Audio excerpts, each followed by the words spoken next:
A few miles away from the village stood an old, deserted mansion that people called the Haunted Mansion.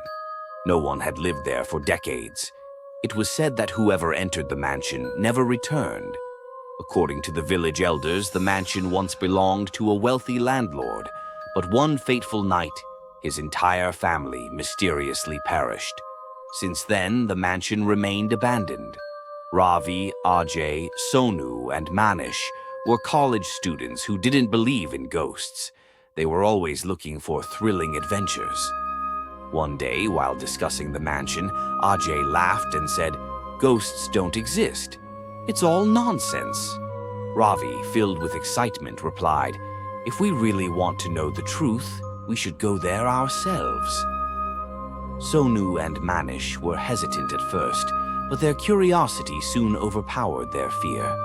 They decided to visit the mansion at midnight and stay there for a few hours. That night, at exactly 12 a.m., the four friends arrived at the mansion with a flashlight and a camera. The mansion was ancient, covered in moss with half-broken doors. As they stepped inside, a strange, cold breeze started blowing. Dust covered every inch of the floor. Cobwebs hung from the ceiling, and an eerie silence filled the air. "This place feels really strange," Manish whispered. Ravi turned on his camera to record everything. As they moved forward, an old swing suddenly started moving on its own. Ajay laughed and said, "It's probably just the wind." But the others were not so sure. As they reached the grand hall of the mansion, they heard a faint whisper. "Did you hear that?" Sonu asked, his voice shaking. Ravi nodded, but Ajay smirked. "You guys are imagining things." Suddenly, the mansion's main door slammed shut with a loud bang. The friends froze in terror. They rushed to open the door, but it wouldn't budge, as if someone had locked it from the outside. Now they knew something was truly wrong. Suddenly, from the dark corner of the room, a shadowy figure emerged. Its eyes glowed red like burning embers, and its body floated in the air. "Why have you disturbed my rest?" a chilling voice echoed. The friends trembled in fear. Summoning all his courage, Sonu asked, Who are you?" The ghost replied, "I am Veer Singh, the owner of this mansion.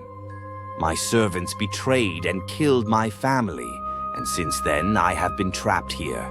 The friends were terrified, but Ravi bravely asked, "How can we help you?" The ghost sighed. "The souls of my family are trapped in the mansion's basement. If you free them, I will not harm you." Gathering their courage, the four friends made their way to the basement. The door was rusty and difficult to open, but they managed to push it open. A foul smell filled the air, and darkness surrounded them. Inside, the walls were stained with blood.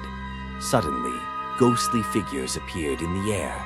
Veer Singh's family members, waiting to be freed. Ravi noticed some old, sacred scrolls on the ground and began reading the mantras written on them. As he spoke the final word, a loud explosion shook the mansion, and all the spirits vanished. As the souls were freed, the walls of the mansion began to tremble. Veer Singh's spirit smiled faintly and said, "I am finally free. Thank you." Then he disappeared into thin air. The friends rushed to escape, but the door was still locked. Suddenly, with a deafening noise, the door swung open on its own. They ran outside as fast as they could. As soon as they stepped out, the mansion began sinking into the ground. Within minutes, nothing remained but ruins. The next morning, when the villagers heard about the incident, they were stunned. How had a mansion that stood for decades vanished in a single night? Ravi, Ajay, Sonu, and Manish narrated the entire story. Some believed them, while others dismissed it as a mere tale. But one thing was certain: the fear of the haunted mansion had disappeared forever.